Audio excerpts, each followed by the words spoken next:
What's up, gamers, and welcome to a new episode of Final Fantasy 15, A New Empire. Today, we're going to go ahead and talk about Citadel level 25.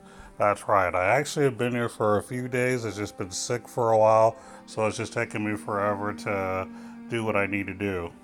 So, basically, let's go over a few things that I was right about and wrong about. Well, that I was wrong about and I didn't know, I should say. We'll start with the one thing that I was wrong about first. Last time I kind of alluded to the idea of doing research on advanced gathering, and turns out I was wrong. It appears that you can't get it until you're level 30, from what my guildmates have been telling me.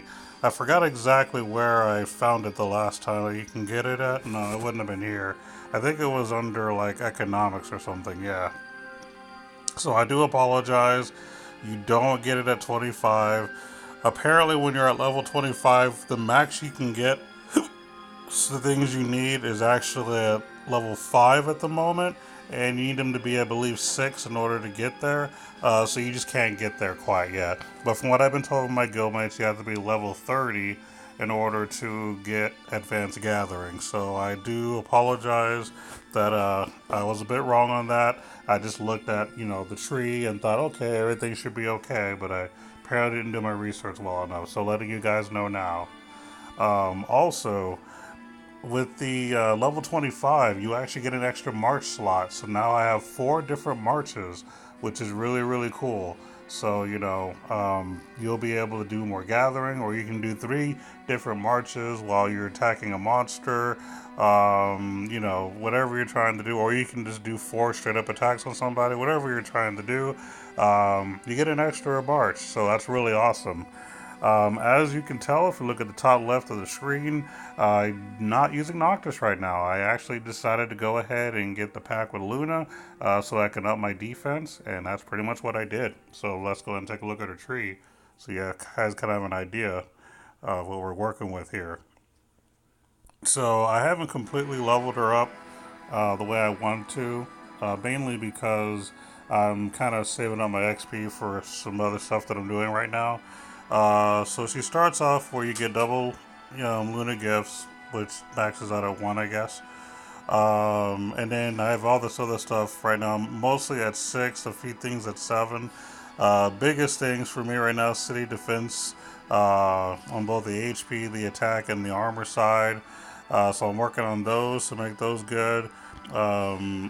She mainly focuses on making mages good, so I've leveled that up a little bit. The loot tile gathering speed's pretty cool, so I've been leveling that up as well. Hospital healing speed's necessary. The only thing that she doesn't have that I would like is efficiency, because that's how you're able to house, more troops without them consuming as much. So I think that seems to be the only thing that she's lacking in the defense department, is being able to actually make more troops. But I guess she can't be perfect, right? But she's still pretty darn good on the defense side, because I mean, being able to level up, all these defenses, really, really strong. Makes my defense much higher, makes my power much higher because of it. My power is like millions plus what it was, mainly due to these defenses alone, and probably other small things that I've done here and there too.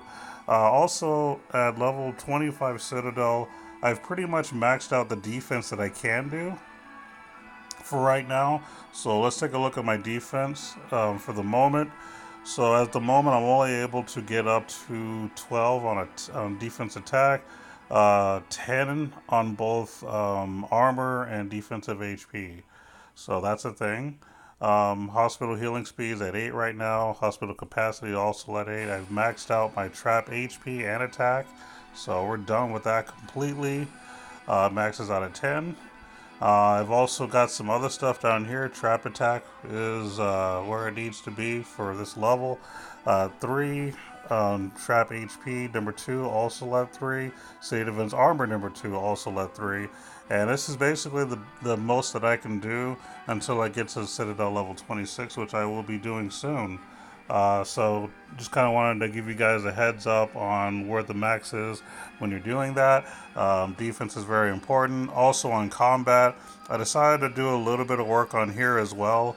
Um, Basically, got a lot of this stuff up. I've got tier three on all three, or all four, I should say, taken care of. I've currently working on some of these on the bottom here. I finally got to upkeep efficiency for this, so this is really cool because this is what's going to help me house more troops as well as building a lot of farms and stuff like that. So big deal. Another strat that I'm thinking about using, and I haven't done it quite yet, is I'm actually going to tear down a few of my banks and maybe create a few more like hospitals and other things to just make it to where I can either make more troops at a time or give them better stats, whatever the case may be.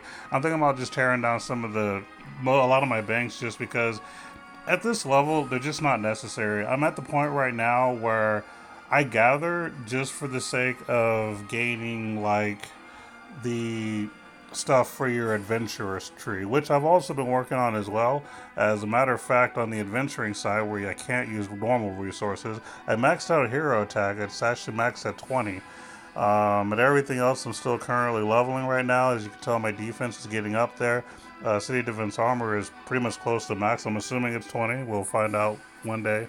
So I'm getting those maxed out as much as I can. Those are my main focuses: the defense, the hero stuff, the MP stuff, gathering, loot, tile stuff. I mean, but basically rows 2, 3, 4, and 5 are the rows that I've been focused on the most. But I have been doing some stuff on the others as well, so they exist as well. So I'm not ignoring them completely. I just have priorities. So that's basically what I'm working on there as well. But probably what I'm gonna do is after this video, I'm going to tear down some of these banks that I got. I got quite a few of them, so I'll probably tear down like maybe 5 or 6 of them, turn them into more training camps or more hospitals or a combination of both. I just feel like at this point in the game, trying to automatically get a whole lot of gold and coin off of just letting it gather up is almost pointless because I earn my stuff through. Well, I mean, first, I mean, you buy stuff, you get a lot of stuff, but that the looting thing was a one-time deal. I'm not really gonna be doing any more buying. But the other thing too are the events. I get a lot of gold and other resources through the events, so that's really how I'm earning my resources. And then of course the guild that I'm currently in, they're really good about sharing resources as well. So I finally got a good squad.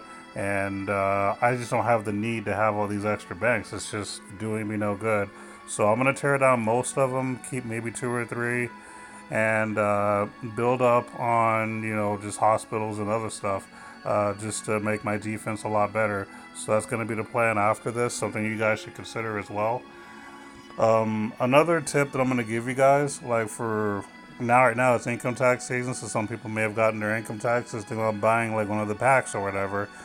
My advice to you when it comes to buying packs, go ahead and don't just click on sell and scroll through and find which one. Pick one that you want to do, whether you want a certain character like Luna or Prompto, or a specific other type of cell that you want. Once you find the cell that you want, don't click on sell to search for it or whatever, or gold or whatever. Wait for the pop-up, because of the pop-up, I think every hour it changes, and they usually have what you want discounted by a little bit. So instead of paying $99.99, for example, you could pay $79.99 for something. So that's probably the smarter way to do it. Now, of course, different regions probably have different prices.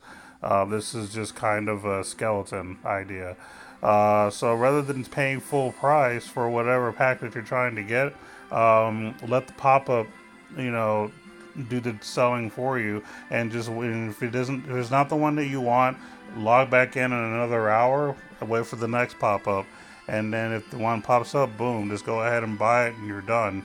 So, that's probably going to be the best way to do it if you're going to be like me and only do a one-time thing for income tax or whatever. So we'll see what happens there. I already did mine, so I'm done. I'm happy with what I got, and I can't really complain.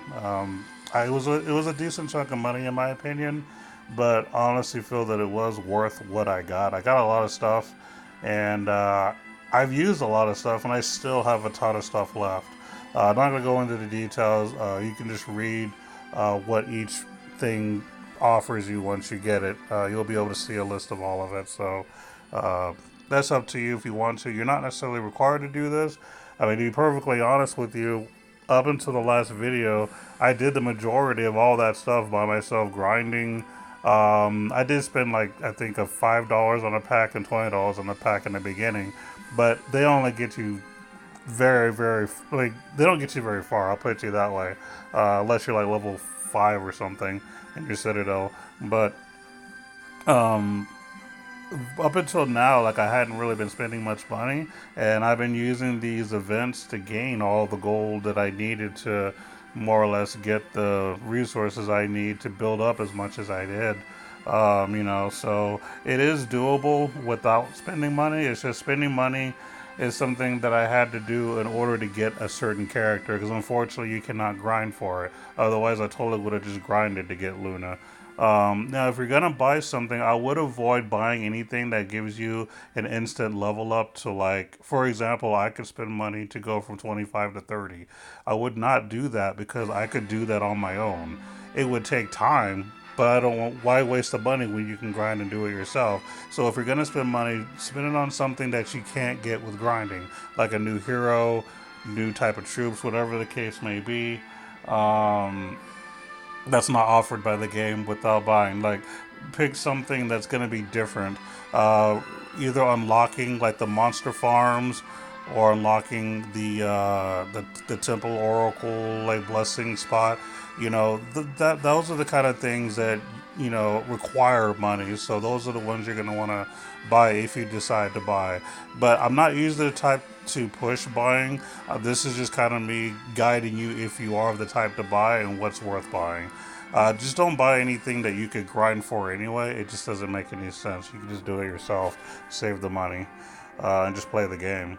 But other than that, I mean, that's really the big, changes that I've been making. I purchased Luna.